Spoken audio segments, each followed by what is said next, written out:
সাপ নামটি শুনলেই সবার মধ্যে আতঙ্ক কাজ করে। অনেকের চোখে শুধু লেগে থাকে বিষ আতঙ্ক, আর কোথাও দেখা মিললে তো কথাই নেই। হত্যা না করা পর্যন্ত যেন স্বস্তিই আসে না। মূলত মানুষের কাছে সাপ হচ্ছে ভয় আর আতঙ্কের নাম। কিন্তু এমন একজন আছেন যিনি এই ভয়কে জয় করে প্রকৃতিকে বাঁচাচ্ছেন। মাদারীপুরের মনির হোসেন। গত 2 বছরে তিনি ৮৬টি সাপ অবমুক্ত করেছেন আর 5টিকে চিকিৎসা দিয়েছেন। ঝড় ঝাপটা বা রাত দিন ভেদাভেদ ছাড়াই সাপ উদ্ধারে ছুটে যান এই তরুণ। 72 ঘন্টা ময়েশ্চার লক সমৃদ্ধ লিলি বডি ওয়াশ শিয়া বাটারের গুডনেস স্কিন রিপেয়ার করে রাখে সফট ও গ্লোয়িং।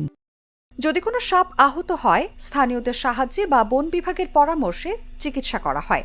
সুস্থ হলে অবমুক্ত করা হয়, একটি জীবন ফিরিয়ে দেওয়া হয় প্রকৃতির কাছে। মনিরের মতে সাপ মানুষের ক্ষতি করে না। বাংলাদেশের অধিকাংশ সাপ বিষহীন, শুধু ভয় আর কুসংস্কার মানুষের মধ্যে আতঙ্ক সৃষ্টি করে। একটি দারাস সাপ বছরে কৃষকদের লক্ষাধিক টাকার ফসলকে ইঁদুরের হাত থেকে রক্ষা করে। তিনি পঞ্চগড় ও বরিশাল বন বিভাগের ট্রেনিং নিয়েছেন। Wild life and snake rescue team in বাংলাদেশের সদস্য হিসেবেও কাজ করছেন। তার উদ্দেশ্য ভয় দূর করা, সচেতনতা তৈরি করা এবং সাপ বাঁচানো। স্থানীয়রা বিস্ময় দেখেন কিভাবে একজন মানুষ ভয়ঙ্কর সাপের জীবন বাঁচাচ্ছে।